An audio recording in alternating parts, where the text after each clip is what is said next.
about television and film is that they're union and they're non-union type of work. So union means that you have representation through a union that makes sure that your rates are fair, that your working conditions are fair, that you also have pension and you have life insurance and all of those things of umbrella.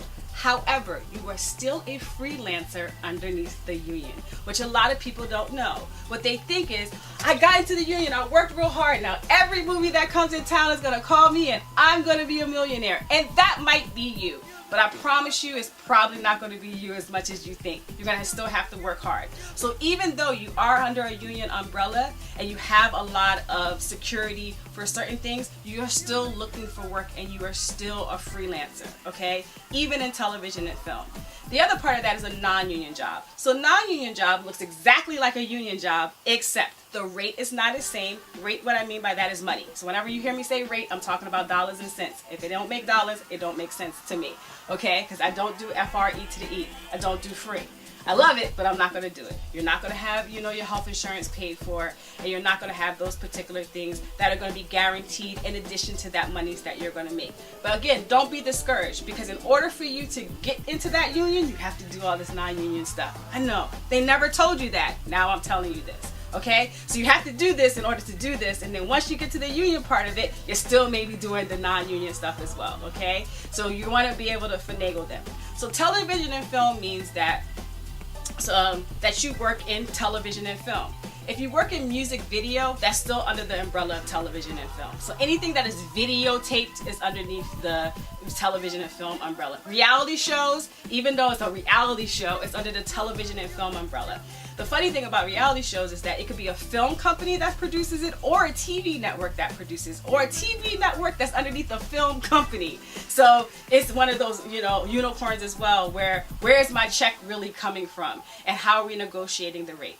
So television and film, they kind of go together. They're normally 12-hour days, okay? A standard day for a film is a 12-hour day. If you're a makeup artist, it can be a standard of a 14-hour day or a 13-hour day.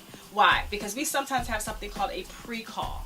So what a pre-call means is if my actor has to be there at 7 o'clock in the morning, but they have to be on set for us to be able to work at 9 o'clock in the morning, they need at 9 o'clock for that actor to be able to work, not for them to get there at 9 o'clock and now be in hair and makeup for 2 hours. So they're like, 9 o'clock we want to start working. So I'll get something called a pre-call, meaning that I have to now be at work at 7 o'clock in the morning and everybody else gets to work at 9 o'clock and their day starts at 9 o'clock but mine started at 7.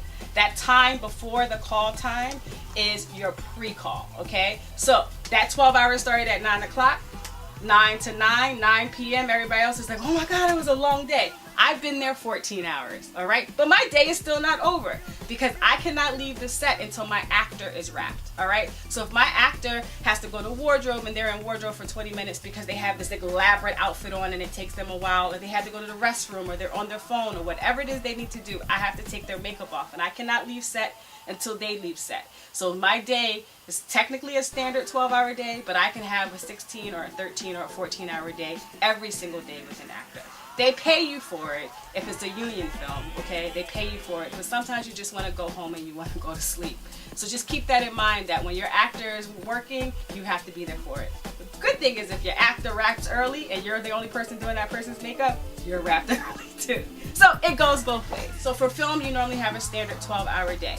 For television and film, if you do a commercial, which the commercials are underneath that television and film umbrella too. Why? Because you normally see them right before you go to a movie now. They have commercials, or you'll see them on television, all right? So television and film or commercials have a standard 10-hour day majority of the time, all right?